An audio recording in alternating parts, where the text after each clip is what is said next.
This podcast is part of a series of audio recordings of assorted philosophical texts from uniquephilosophy.co.uk.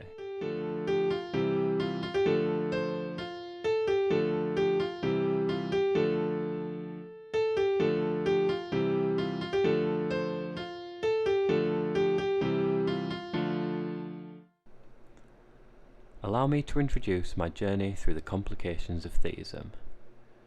It can be daunting to navigate the world of faith, belief and religion. Interestingly, I dove into this inadvertently when I was a mere adolescent. Throughout secondary school, I had shunned those that followed religions, seeing their faith as naive inclusion rather than the visceral devotion that it is. To my younger self, the only merit that I could see in religion was the escapist provision of imagining empowering Greek gods that could requite my enemies. Despite being influenced by what I can only describe as the undeveloped ideas of my peers, I did have an active imagination for philosophy. I remember several remarkable conversations with my friends in Key Stage 4, one in which I was describing a concept I had thought that suggested my consciousness could be the only thing in existence, an idea that I later discovered to be solipsism. The mindset of constant wonder and rationalization meant that when I did come into contact with like-minded elders, I spiraled elegantly down a rabbit hole that I had formerly most enjoyed dreaming about. It was in 2014 that I met a person who would change my life forever, my first dedicated physics tutor. The teacher that I acquired in college wasn't an ordinary man. He was a free-thinking, spiritual, careful individual. He had a lot to teach outside of physics, and namely, alchemy. Alchemy is a practice and philosophy that concerns itself with experiments, theories, and a goal to purify. The way in which alchemists perceive the universe has a thermodynamical feel, where the universe, or parts of it including humans, can be accelerated toward a perfect state. After being introduced to alchemy, I quickly became accustomed to the axioms upon which the framework is built. The axioms describe the universe as being a single, connected entity, one complete and continuous whole, a sort of God. This idea, I thought, is quite logical.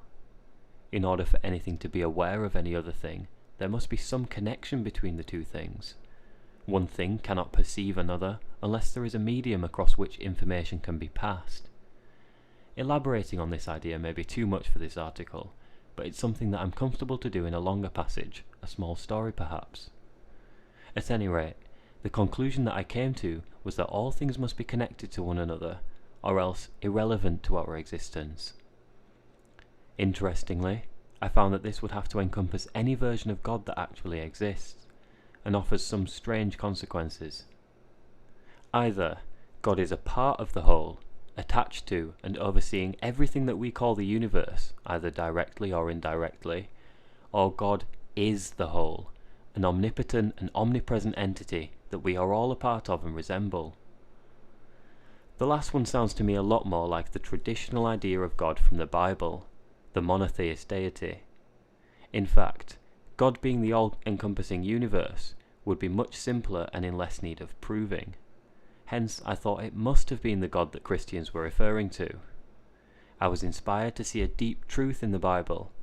I told all of my Christian friends that I had proved the existence of their God, and I was the closest to being religious that I had ever been.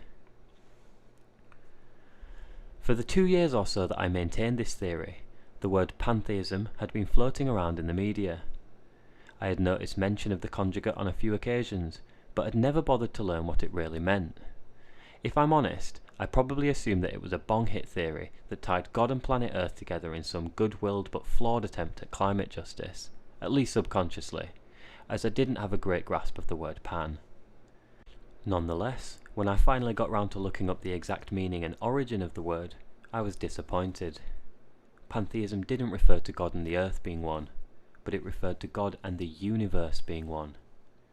This meant that pantheism had been the theism that I'd been describing for the last couple of years.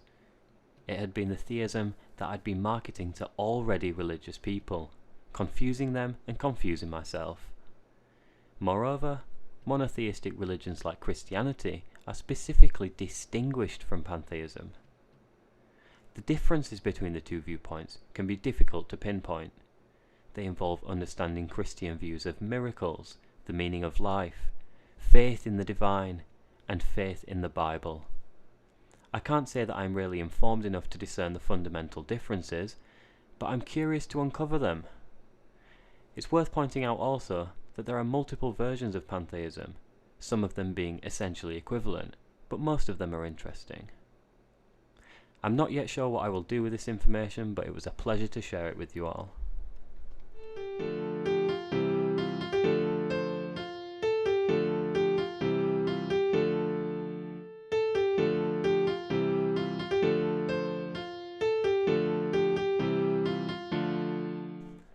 I hope you enjoyed this podcast. For more podcasts and content, visit uniquephilosophy.co.uk and subscribe to my newsletter.